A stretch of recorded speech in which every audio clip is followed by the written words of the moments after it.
J'en prends une, j'en prends une. Quand je dis non, c'est non. Franchement. Est-ce qu'on est capable d'avoir assez de sérieux pour un projet pareil ou est-ce qu'on est assez fou pour le faire?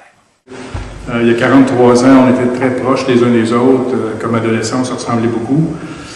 43 ans ont filé. Les gens ont pris des destinations très différentes. Les trajets ont été aussi très différents. Depuis la fondation du Collège Saint-Viateur au début des années 50, il y avait toujours eu du théâtre. Les Clercs de Saint-Viateur l'avaient intégré à leur enseignement. Et donc, quand nous, on s'est présenté en 8e année, en 1968, notre groupe, on faisait du théâtre, soit dans les cours de français ou même dans les cours d'anglais, ou alors en activité parascolaire. Donc, arrive en 1970 l'intégration du Collège Saint-Viateur au réseau public sous le nom de École Paul Gérin-Lajoie.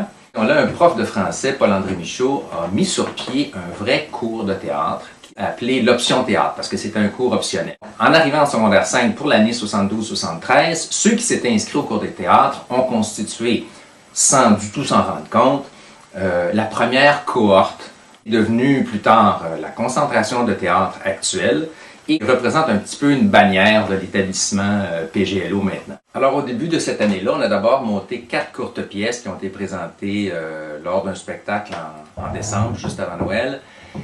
Parmi celles-là, il y avait la pièce Hymne, écrite par André Bastien, qui déjà sortait un peu des sentiers battus. Et le théâtre, ça a été une soupape de détente. C'était une merveille qui arrivait dans un milieu un peu sombre et assez clos. J'avais 15 ans seulement en secondaire 5, j'étais pas mal les plus jeunes. Mais par contre, j'avais commencé à faire du théâtre depuis l'âge de 13 ans. Si j'étais plus jeune, j'avais plus d'expérience théâtrale de toute la gang.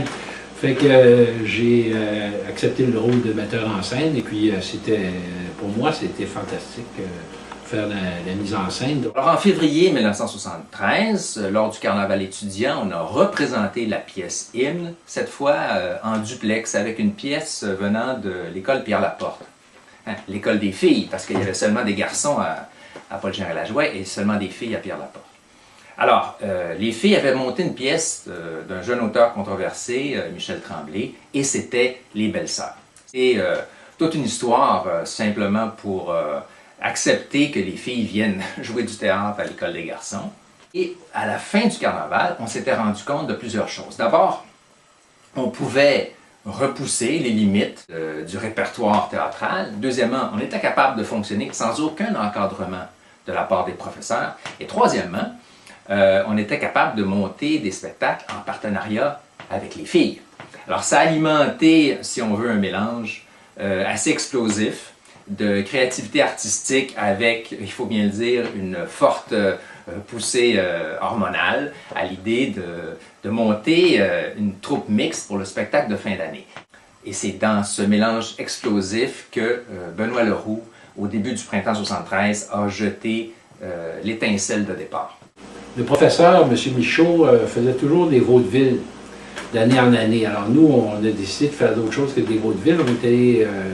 On a parlé avec la professeure de français et elle nous a suggéré un texte. Alors nous, on avait décidé cette année-là que c'était nous qui allions faire une pièce. Ça allait être une création collective. Alors le fait que la pièce nous ait appartenu, que nous, on avait créé à partir de rien, alors la pièce avait beaucoup de sens pour ça, pour nous-mêmes. On avait eu besoin des filles. Alors on avait été voir l'école voisine, puis l'école voisine nous avait dit, oui, alors certaines étaient embarquées. J'ai rencontré Benoît Leroux et Claude Blanchard à l'occasion du carnaval de PGLO, où est-ce qu'on était allé présenter Les Belles-Sœurs. Il n'y avait pas de filles dans l'école, donc ils sont venus chercher les filles de Pierre-Laporte. Alors je faisais partie des heureuses élues, et donc on a monté la pièce. Et M. Michaud, contrairement à ce qu'on craignait, n'a pas du tout bloqué le projet. Il nous a encouragés. Il y a quelque chose qui s'est établi et qui a été maintenu jusqu'à maintenant dans la concentration théâtre actuelle. C'était le souci de la diversité des genres théâtraux. Une sorte de pièce comique, mais en même temps extrêmement dramatique. C'est-à-dire le fond est dramatique, puis le traitement est rigolo. Puis on le voit bien dans le texte de Gombrowicz. Moi, le fait que le roi, la personne la plus importante et la plus impotente, est un scandale en soi. Il y a tout ce jeu-là d'essayer de faire redevenir le roi, puis qui est déjoué par l'ambassadeur qui, lui, il se dit hey, je ne peux pas laisser Christine Adélaïde marier cette espèce d'uluberlu-là.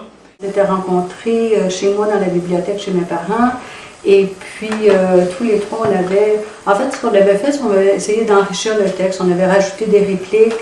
On avait essayé de mettre un petit peu d'humour, tout ça.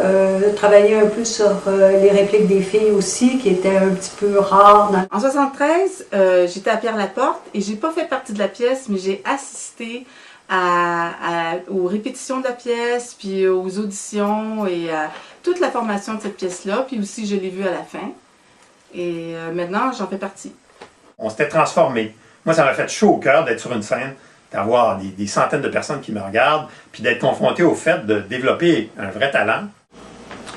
Bon, la mise en scène de la pièce, c'est quelque chose de particulier, ça. C'est pas une mise en scène qui est absolument directive.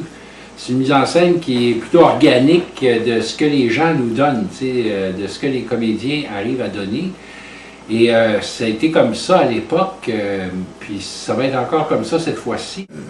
En fait, quand la pièce a été présentée en 1973, nous, on a été invités à Pierre-Laporte, les filles. Moi, j'étais en secondaire 3, donc toute cette troupe-là était beaucoup plus âgée que moi. Alors, j'étais très impressionnée.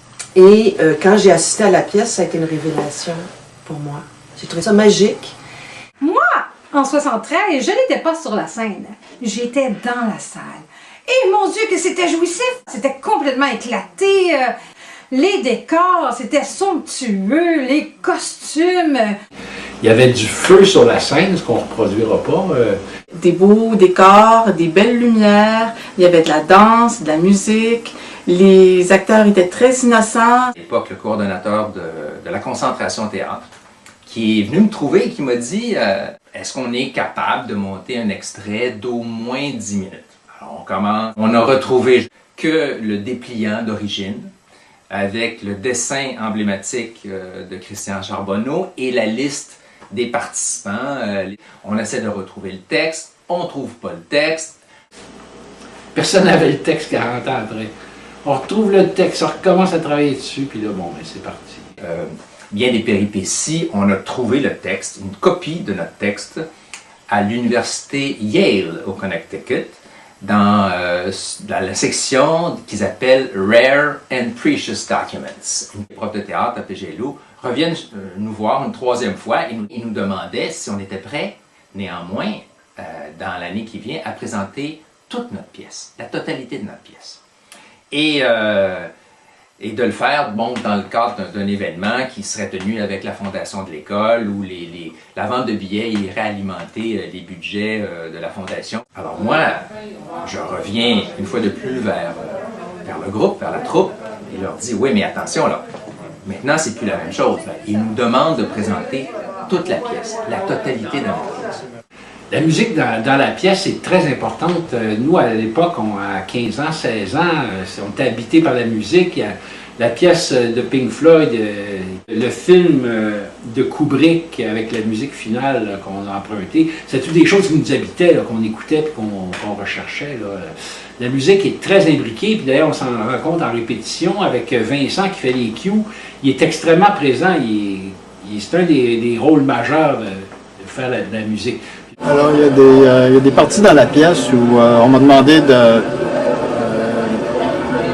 combiner plusieurs éléments sonores. Ouais, à note qu'on aurait besoin de bruit de foule, tu sais, comme de monde qui parle dans un bar, tu sais, dans une salle, tu sais, une réception. Des sons de foule qui vont s'ajouter à une pièce de clavecin. Et puis, j'ai aussi... Il y a 5 femmes qui représentent 5 archétypes À l'époque, les garçons, donc c'était un petit peu poussé à l'extrême, c'était un peu leur représentation des femmes. Donc il y a la femme qui est, bon, moi je suis hautaine, snob, etc. Il y a la guidoune, il y a la femme un peu coincée, il y a la femme autoritaire, la belle et pure, la princesse. 2001, Odyssée de l'espace et Orange Mécanique. Et aussi Pink Panther.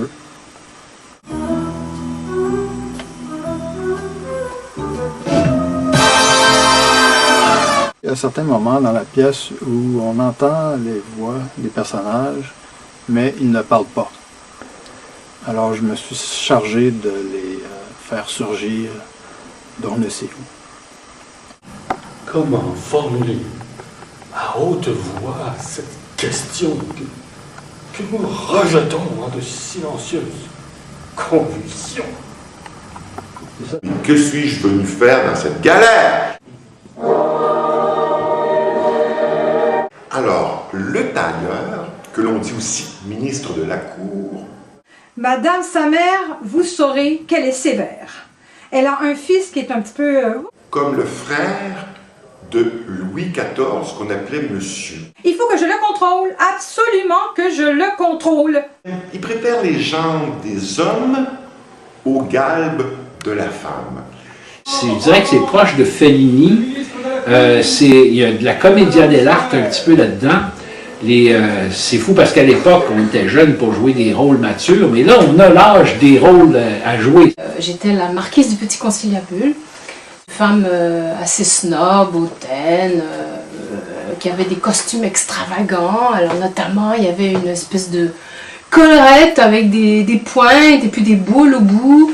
Et donc quand je mourais, il fallait que je meure avec une certaine façon très étudiée, hein, pour pas que tout s'écrabouille. Oui, en plus de ce qu'on a pu trouver dans le costumier de l'école Paul Gérin-Lajoie, on cherche des matières qui peuvent rehausser les costumes ou donner. Je travaille avec Hélène Champoux, qui s'occupe plus de la scène 1, mais on partage. OK, alors j'ai vêtres négots de crème, système d'attache de boutons, pantalon blanc, taille coulissante, ajouter des rubans pour attacher sous genou. Et ce que ça m'a donné, en fait, comme très beau cadeau, c'est que j'ai quitté le Québec pendant 25 ans, et tout de suite après la pièce d'ailleurs. Ce que ça me redonne, ce sont mes racines, donc d'avoir retrouvé tous les jeunes, les ados de l'époque. C'est une très très belle époque. C'est vraiment fabuleux comme cadeau. Et puis là, il s'agit de prendre tout ce monde-là, pour les faire travailler encore une fois, 43 ans après, pour remettre sur pied la pièce Le Banquet. C'est un don du ciel, parce qu'on la reprend pratiquement avec une équipe intacte. On a retrouvé tout le monde. J'ai de la matière que j'en dis pas plus. Il faut pas que j'en dise plus. Maintenant, en 2016, donc quand on m'a approché pour refaire les décors, j'ai accepté avec beaucoup d'enthousiasme. J'ai eu des idées pour concevoir, pour rendre un peu l'atmosphère qu'on retrouvait à l'époque. Je vais rejouer le même rôle que je jouais 43 ans plus tôt. Dans l'équipe, c'est qu'on fait avec ce qu'on a, autant avec les gens qui y sont pas, des gens qui se désistent, on remplace les comédiens au besoin, on change les rôles au niveau technique. Là, on est chanceux parce que la salle vient d'être rénovée, puis le système de son est extraordinaire. Donc, on devrait avoir quelque chose de très prenant au niveau de la musique. Des événements dans la pièce dont je vous parlerai pas parce que... Będzie porażka tego zdegenerowanego bankietu. Le banquet va réapparaître sur les scènes. En fait, on a très hâte de présenter notre banquet au mois de juin. Ça va être une grande fête. On va réunir tous nos anciens collègues, les parents, les professeurs qui étaient là à l'époque. La pièce de banquet va être suivie d'un festin avec nos amis et nos anciens collègues. Humainement parlant, je revois des gens que je n'ai pas vus effectivement depuis plus de 40 ans, et c'est comme si je les avais quittés hier midi. On est dans l'auditorium de notre école secondaire qui a été rénové très récemment. Et puis tout l'équipement audio est tout neuf aussi. Alors, ça va être bien le fun.